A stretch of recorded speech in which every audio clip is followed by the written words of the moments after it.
Assalamualaikum warahmatullahi wabarakatuh. Alhamdulillah wassalatu wassalamu ala Rasulillah. Innal hamdalillah nahmaduhu wa nasta'inuhu wa nastahdihi wa nastaghfiruh wa natubu ilayhi wa natawakkalu alayhi wa na'udzu billahi min shururi anfusina wa sayyiati a'malina.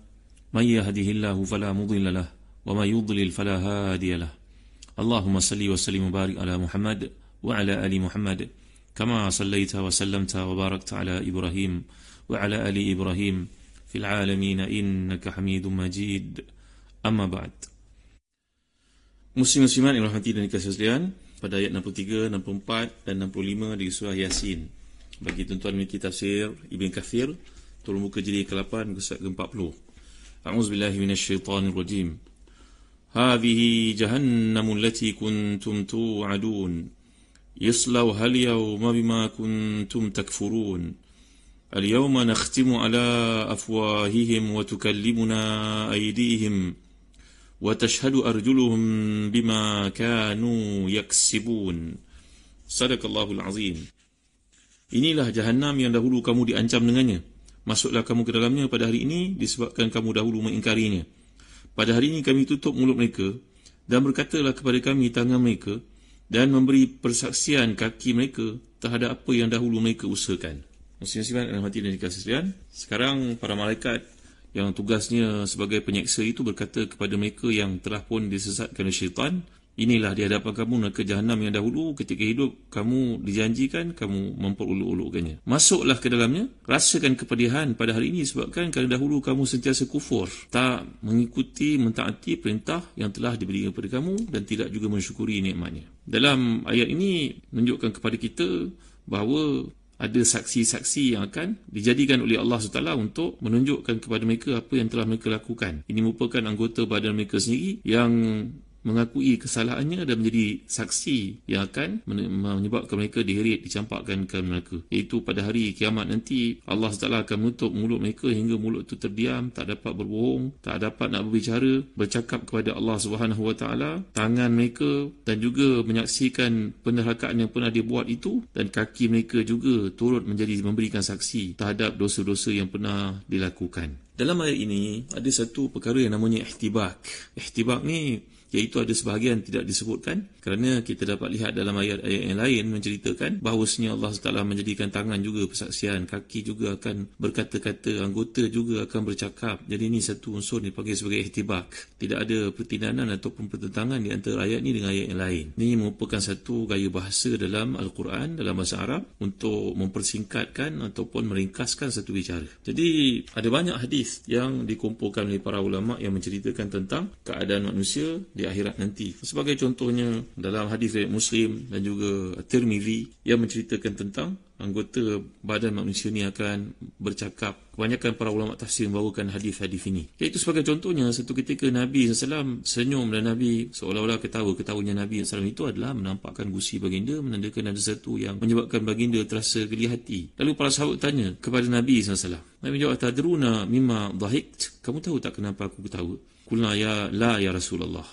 Kami menjawab, kami tidak tahu kenapa Tuan ketawa wahai Rasulullah SAW. Geli hati. Maka jawapan Nabi, min mukhatabatil abdi rabbahu yaqul. Maka manusia di akhirat nanti akan bercakap dengan Tuhannya.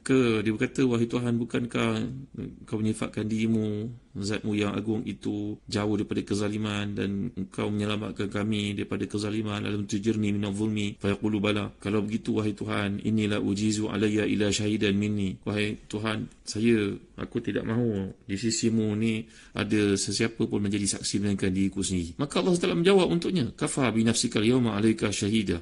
Ini dalam surah Al-Isra ayat ke-14. Kamu akan menjadi saksi dari dirimu sendiri. Wabil kiramil katibina syuhuda fayukhtam ala fihi. Maka pada hari itu Allah SWT menjawab, baik, kamu nak supaya persaksian itu berlaku di pihak kamu sendiri, bukan? Tak ada siapa yang tampil untuk memberikan persaksian. Maka sekarang malaikat pun tidak memberi persaksian. Yang menjadi saksi dirimu sendiri, ditutup mulutnya. Wa yuqali arkanihi. Maka dikata kepada anggotanya, takallami. Maka dia berkata kepada anggota badan manusia ini, bercakaplah kamu. Summa yukhalla bainahu wa bainal kalam fayaqul bu'dan lakunna wa suqa fa'an kunna kuntu unadhil. Dalam hadis ini Ahmad, Muslim, Nasa'i, Al-Bazzar daripada Anas bin Malik radhiyallahu anhu, bahawa akhirnya bila mulutnya dia ditutup, maka yang berkata itu merupakan anggota badannya Imam Asyuti mengumpulkan dalam Abdul Mansur, ada banyak hadis yang menunjukkan bahawa anggota yang akan mula-mula bercakap itu adalah peha belah kirinya. Ada hadis mengatakan peha belah kanannya yang akan bercakap itu. Selepas semua anggotanya bercakap beritahu tentang pada tarikh sekian-sekian, pada waktu sekian-sekian, maka habis semuanya melaporkan kepada Allah SWT terhadap kelakuannya yang buruk, maka manusia ini pun diberi peluang untuk berkata-kata semula. Maka perkataan yang mula terpacul dari mulutnya adalah bu'dan lakuna wa suhuqa fa'an kunna kuntu unadil. Celakanya kamu, teruknya kamu tahu tak, sebenarnya aku bercakap demikian untuk mempertahankan dirimu. Tiba-tiba ini engkau membuka keaiban skandal-skandal yang aku lakukan. Tak patutnya kamu. Begitulah seolah-olahnya marahnya fulan ini dalam gambaran hadis yang menunjukkan bahawa manusia itu akan melaporkan terhadap apa mereka lakukan anggota-anggotanya satu persatu. Begitu je dalam hadis lain Muslim, Tirmizi, yang menceritakan berkaitan dengan keadaan manusia di akhirat nanti bila mereka berjumpa dengan Allah Subhanahu wa taala. Yalqa al-'abdu rabbahu fayaqulu Allahu alam ukrimak wa usawidak wa uzawijak wa usakhiraka al-khayla wal ibil wa adharuka tar'as wa tarba'.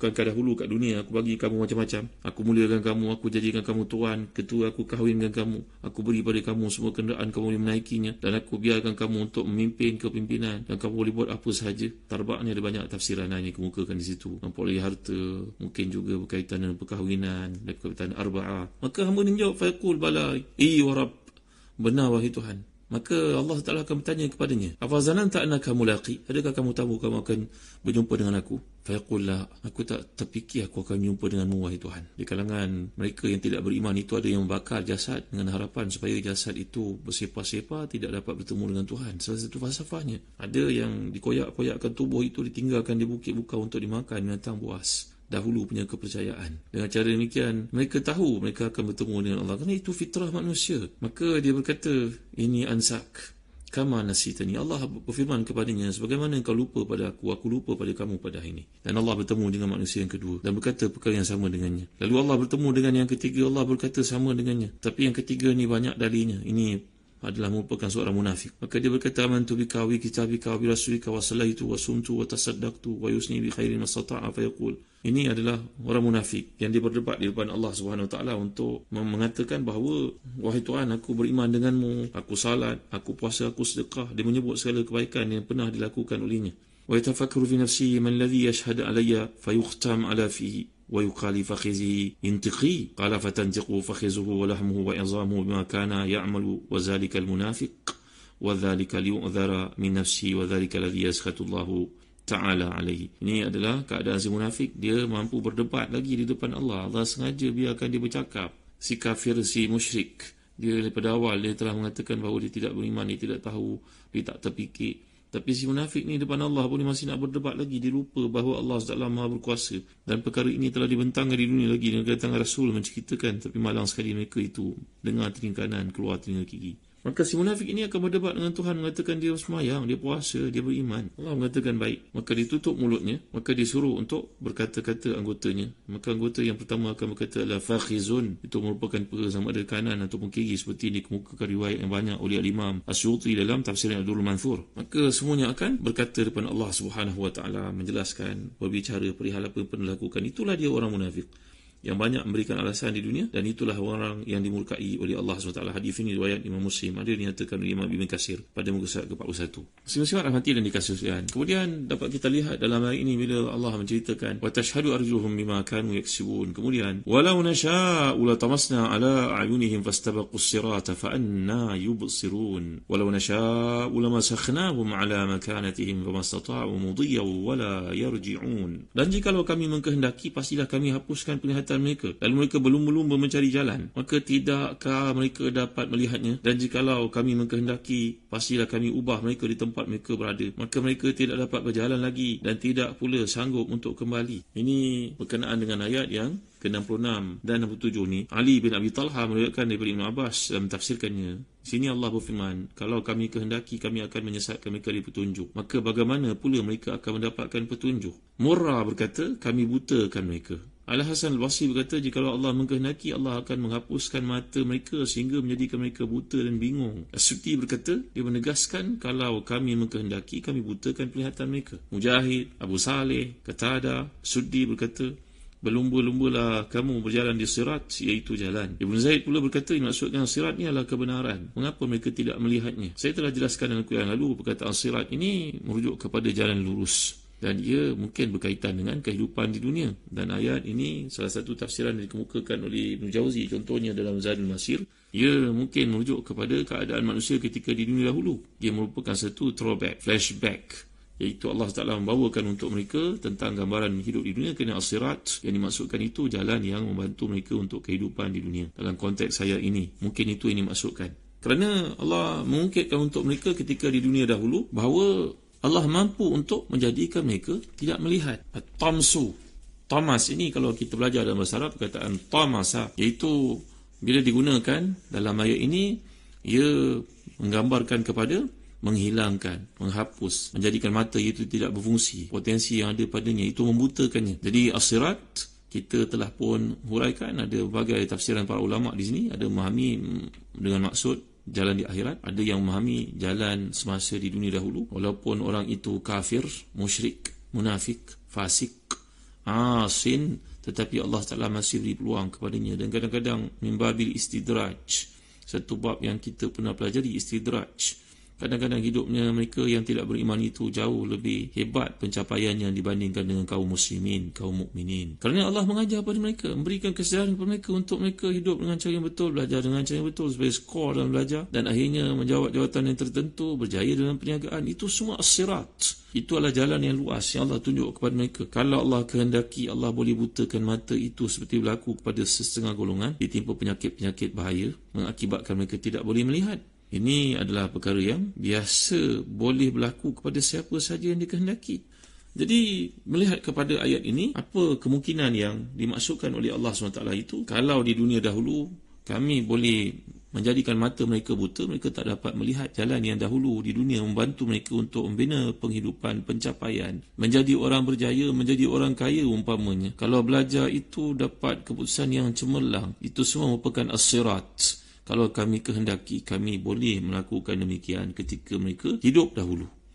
Perkataan yang digunakan oleh Allah SWT sini, lau. Lau ni difahami, boleh kita maksudkan dengan kata-kata jika seandainya. Memang kata tersebut digunakan dalam bahasa Arab untuk mengandaikan sesuatu yang tidak mungkin terjadi, perkara yang telah lepas. Jadi bila Allah menjelaskan famastata'u mudiyya wala yarji'un, kalau kami kehendaki, maka walau nasya'u latamasna ala ayunihim fastabaqus sirat فأنا يبصرون ولو نشاء لمسخناهم على مكانتهم وما استطاعوا مضيا ولا يرجعون. Jadi gambaran nikmat yang diberikan oleh Allah kepada manusia ini, iaitu ketika di dunia Allah SWT mampu untuk menghilangkan mata mereka daripada melihat jalan-jalan kejayaan yang telah pun diilhamkan itu. Maka seandainya seorang itu buta, segala nikmat yang dia peroleh itu sebenarnya tidak dapat diteruskan lagi. Dia tidak akan dapat, tak ada lagi kesinambungan hidup dalam nikmat yang diperoleh itu seandainya mata dihilangkan oleh Allah SWT fungsinya. Sebagai contoh, kalau kita melihat tafsiran perkataan as-sirat itu adalah jalan kejayaan, kenikmatan yang dinikmati ketika di dunia. Dan perkataan al-maskhu, perkataan masakhna,